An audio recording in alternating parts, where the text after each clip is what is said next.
জয় শ্রীরাম। আমার তরফ থেকে কাকদ্বীপবাসী সবাই ভালো থাকবেন। শুধু বাইরে কাজ করি, কাকদ্বীপের জয়টা দেখতে পেলাম না। কাকদ্বীপের অনেক মানুষ অনেক কিছু সহ্য করেছে দীর্ঘ 15 বছরে, কিছু চেঞ্জ হয় না।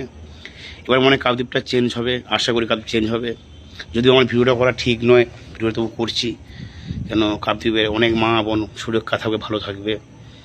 শুধু জয়টা দেখতে পেলাম না কাকদ্বীপের, সবথেকে বড় দুঃখ এটাই। বাইরে থাকি, কাজে চলে এসেছি বাইরে, তো এখন কিছুটা একটু রেস্টে এসেছি, সেই টাইমের ফাঁকে একটু ভিডিও করি আমাদের কাছে, এটাই চাইবো। জয় শ্রীরাম।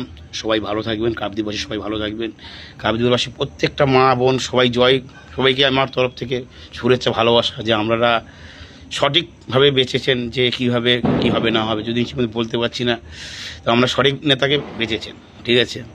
তো আমরা তো অনেক কিছু পৌঁছিয়েছি, কিন্তু কিছু কিছু তো জীবনে পাইনি কাকদ্বীপ থেকে। তো আমরা চাইবো সবাই ভালো থাকবেন, সুখে থাকবেন, কাকদ্বীপবাসী সবাই ভালো থাকবেন, যেটা সব বারবার চাইবো। ঠিক মতো গুছিয়ে বলতে পারলাম না, কারণ ওরকম তো ভিডিওটা আমি করি না, অথবা ইউটিউবে তো নয়, অথবা ফেসবুকে স্টার নয়, যেমন পারি তেমন বলেছি। চাইবো সবাই ভালো থাকবেন। জয় শ্রীরাম। কাকদ্বীপবাসী প্রতিটা মা বোন, বারবার বলছি, মা বোন সবাই ভালো থাকবেন, আর আমরা সঠিকভাবে বিচারটা করেছেন, চাইবো এটাই। সবাই ভালো থাকবেন।